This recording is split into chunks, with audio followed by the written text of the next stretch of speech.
What it is, you guys, it is your girl Cadillac. Yes, I'm Cadillac Dixon. I'm the Drama Life prison wife. I'm the legally blind artist that is rapping and painting for justice. Hoping, because you got to hold your breath for justice. To see justice before all face to bleak. Yes, it's your girl Cadillac. Anyways, guys, I'm coming through November the 1st, 2025. Girl, just getting off of work. It's 11:55 p.m. So literally it's November the 2nd, actually. Girl, time just flies for real.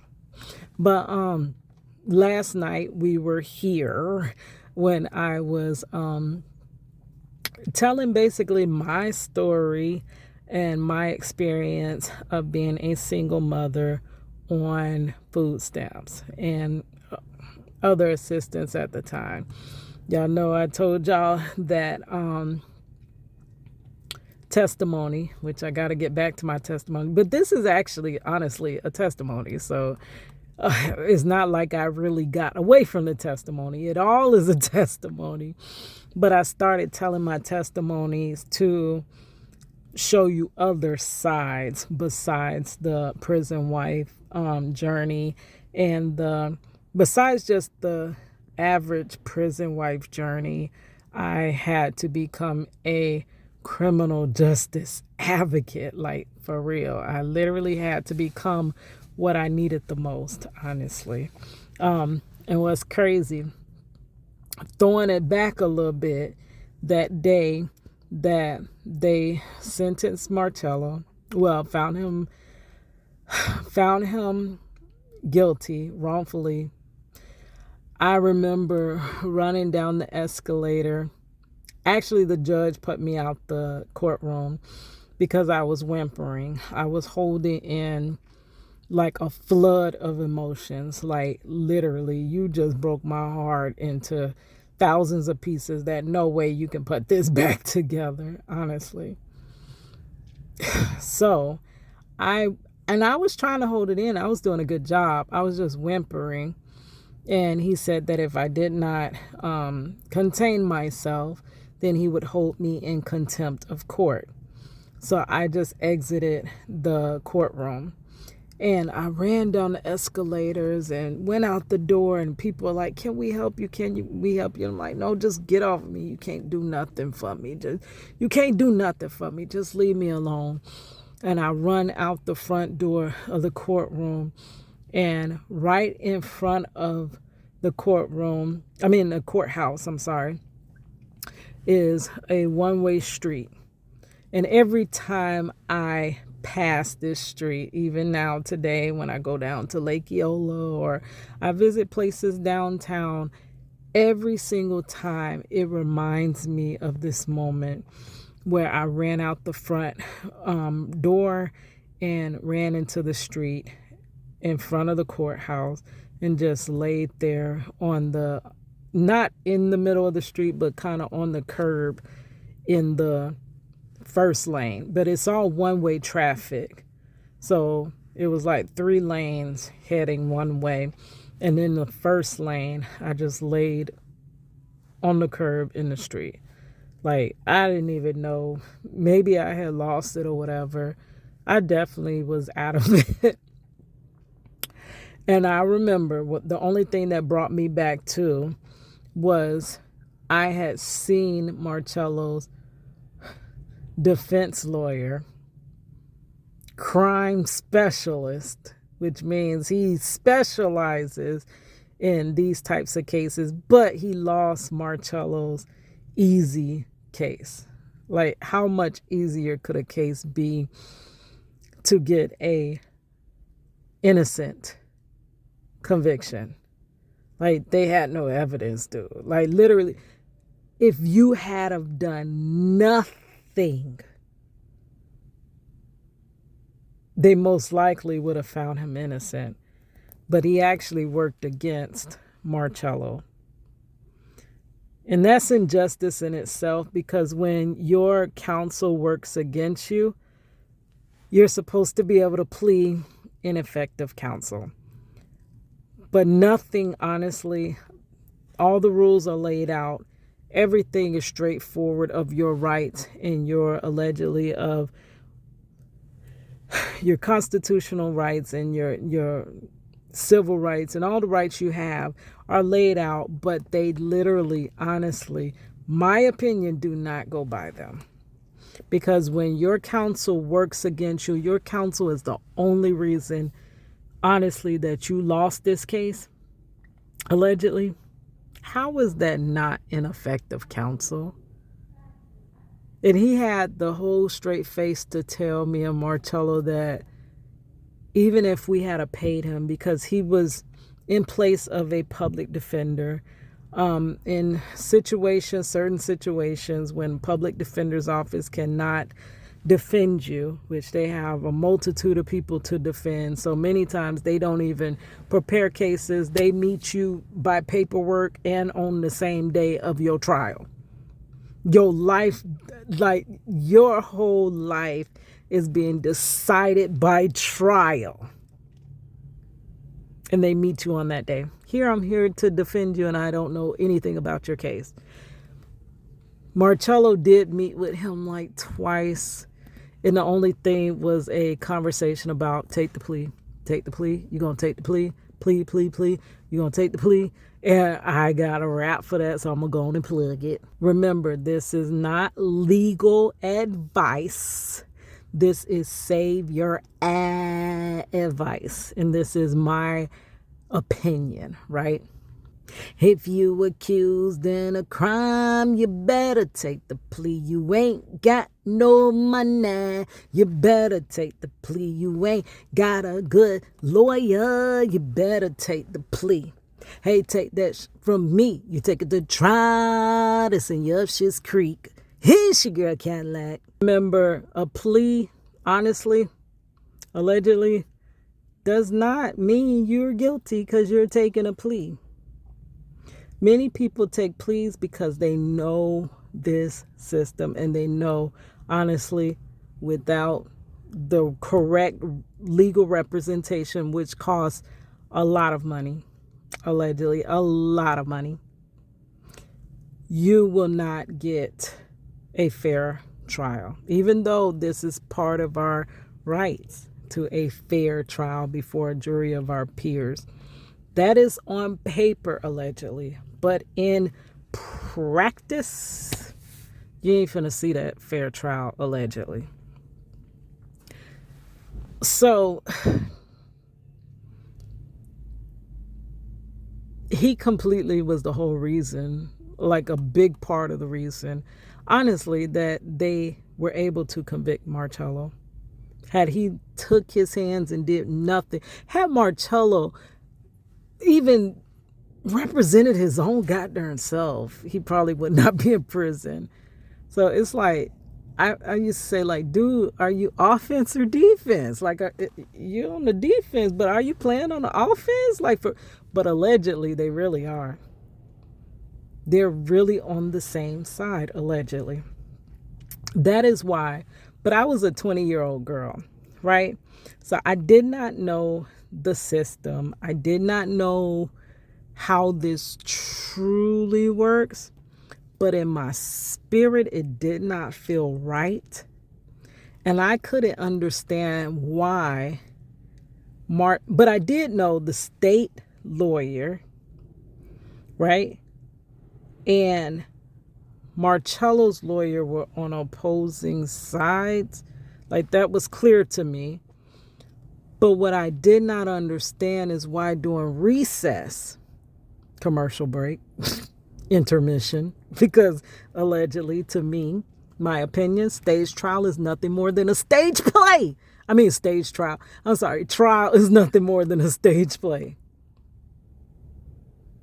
To keep the illusion of your rights being maintained, allegedly. But they already know how this gonna go. And that rhymed. And I wouldn't even try, girl. And it was right on time. I think I might have lost where I was going with that. But just because someone takes a plea, honestly, in my heart of hearts, I don't think that necessarily proves guilt. Just because a person was convicted does not prove guilt, allegedly. You got to really know how this works. So taking a plea is more so, how much of my life can I salvage? Honestly, not necessarily allegedly guilt or innocent. Did I do this or did I not? Now, when you're first coming into this system, and you're caught like a deer in headlights, you believe that's what a plea allegedly is. Whether I did this or I didn't do this. Girl, all of that stuff goes out the window once you're the one on that stand, right? But all he kept saying, take the plea, plea, take the plea, please take the plea, please. Plea should stand for please just take this plea. And it's basically like when you brought up on charges, I liken it, I love analogies. It's like getting caught in a bear trap. You caught. And allegedly, it is so easy to be brought up on charges. They can just say you did it. And then they can take it to trial. But allegedly, they're supposed to, before, take it to the grand jury to even see if the case holds water. Marcello's case held nothing. It didn't even hold air. Of course it can't hold water. And they still took it to trial. So that too is a misconception, allegedly. But we are basically misconceived about everything about how this works until you actually see how it works, allegedly. But all he wanted was plea. So he's seen him about 2 times. And then back to running out in the street. And the only thing bringing me back to myself was his defense coming out. And when I seen him, I kind of woke up and I'm like, and I started walking towards him. And before I can even say a word, he says, do you know why he got convicted? I said, yeah, because he's BLACK. That's how I said it. And he said, yeah, it's the only reason. But now you're going to have to find someone that will fight for his life. You're going to have to appeal. Now, when he said those words, that was real. But I thought that I was on the search for a lawyer that would help assist, right? And going through this, people are like, oh, well, you got people that do pro bono cases. They do pro bono cases. And I literally used to go through, like they tell you that they just go looking for cases and stuff. And it takes a while, but somebody will see the discrepancy and that he's really innocent and will help and this and that. And I believed that for a long time. And I used to go through, and this is the time of like Versus, Prison Wife Life in 2002, when I began this journey, to present day Prison Wife 2025 Versus. Back then they had the white pages, the yellow pages and the white pages. And I would go through the yellow pages and I would look through the lawyers and I would call them one by one criminal lawyers. And I literally, like, do you take pro bono cases? Do you take pro bono cases? Everyone's pro bono? No. No. Pro bono, no. Money first. And I'm telling you, every lawyer will tell you, get the money first and we'll see what we can do. No guarantees. They will almost always tell you that. And I even had someone say, that's disrespectful for me to call and ask about pro bono work. And I'm like, it's disrespectful, but literally, and they knew Marcello. Ah, that came from nowhere. But they knew Marcello was not financially able to afford legal representation. They actually knew that because he filed indigent. I can't even say it right, but it's basically saying that you can't afford it, so you file that so that they can provide you a lawyer if you cannot afford one, which literally works for us, but we gonna tell you that they work for you, allegedly. And while you think they're working for you, behind the scenes, they're trying to just get you to plea, or they're doing things to sabotage your case, allegedly. But I thought it was by way of searching for a lawyer. And then I was like, okay, no one's going to do no pro bono work. I got to raise the money. I got to increase my income. I got to do something because I got to get this money. And there's literally no other way out of this.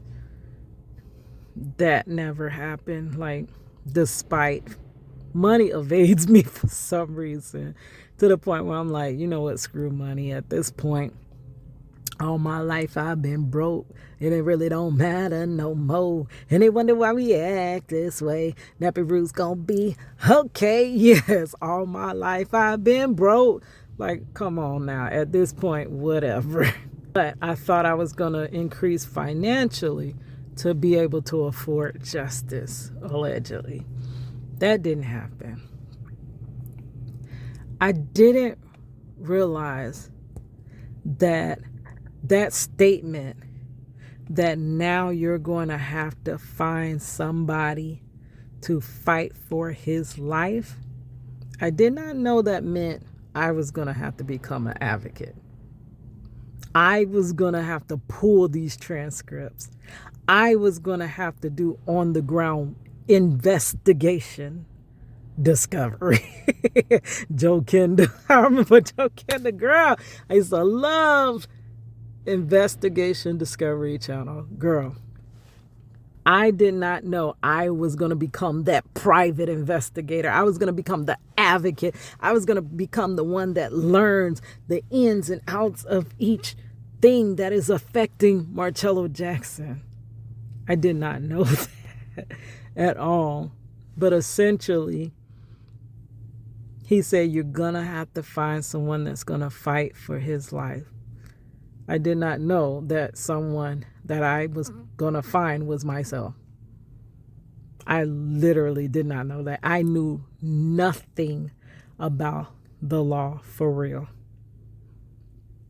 Now, girl, if you did this, let's say Marcello was, that's why hindsight is so 2020. But let's say they tried to wrongfully incarcerate, if they tried to say stuff in present day, knowing all the stuff I know, I would have beat Marcello's case way back when, girl. But I essentially became what I was looking for.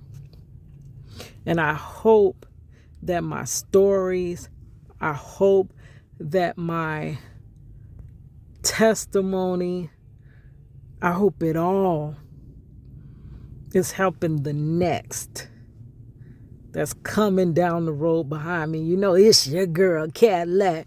But the road don't begin and stop with Cadillac. There's many cars on the road behind me, and I'm paving the way for y'all. And because we don't want to reform this system, allegedly, because we believe that it is the best that we can have, which I think is far less than the best. We could probably actually, with reform, allegedly, we probably could get it to where it's actually keeping us safe. But that, see, one thing you got to know, there's always two reasons for something. There's always two reasons, right? It's the surface level reason for something. And then below that, once you could peel that back, because that fools majority. Majority rules society, allegedly. That fools majority of these folks, right? But once you peel that layer back, there's a real reason, right? Allegedly. But in some way, somewhere, I hope that I have made a dent in this situation for the next person that will deal with wrongful convictions. Because it's something else to deal with. But completely not even the point why I put record on. So that's God leading me, because I was gonna finish talking about my video that cut off midway because I ran out of storage, girl, where I was talking about food stamps and being a single mother, getting food stamps and getting housing assistance, and how if you let the stereotypes fool you, you would think that same thing about me. But if you really knew me, you would know I'm a fighter. I'm a warrior. Even sometimes I sit back and I'm like, how in the jail did I get through that? And a person that didn't have that heart like I got, many of them would have fainted way back when. I honestly don't even know where all this resilience come from, especially just like LaToya Okia, and it was someone else saying, it's really hard to do something and keep doing it when you're not getting the results.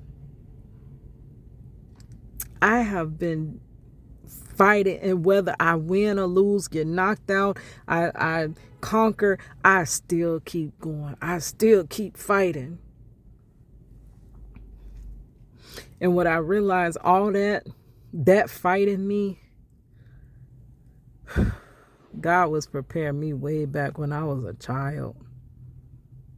This is why, full circle, I had to be outcasted. I couldn't understand why I was bullied growing up, why I was the outcast, why I was rejected, why. I know why now. Being rejected from childhood, it makes you not even want to be a part of the circle, right?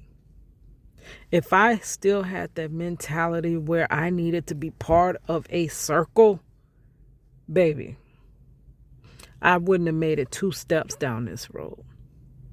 This is a long, dark, lonely road. And if you care what people say or do, you ain't finna get too far down this road. Right? Even got that story, because you're going to be on this justice journey alone. Well, looking back, I had my Savior with me every step of the way. Even when I thought he wasn't there, he was there. He was there. But as far as people, look to my left, my right. Didn't T.I. say that? And I don't see nobody by my side. So I turn my head to the left. I don't see nobody by my side. Yes, you ain't gonna see nobody by your side. Because when you stand up for justice, at times you stand up alone. Blood, sweat, and tears, the ingredients in a song. If you walk a mile in my shoes, then you'll know why I weep. Why I grind hard and fight hard, and why your girl gets no sleep. Never was this just music, it's always been a movement. Project reach the world, that's the slogan that I'm using. From my hand-painted t-shirts to my rhymes filled with hurt. Meant to bring attention to the system. It ain't working. Red alert. They putting dollars over our daughters being raised by their fathers and profits over justice. Stealing lives and we're the robbers. He is your girl Cadillac. But yeah. Crazy. But thank you for watching. It's your girl Cadillac.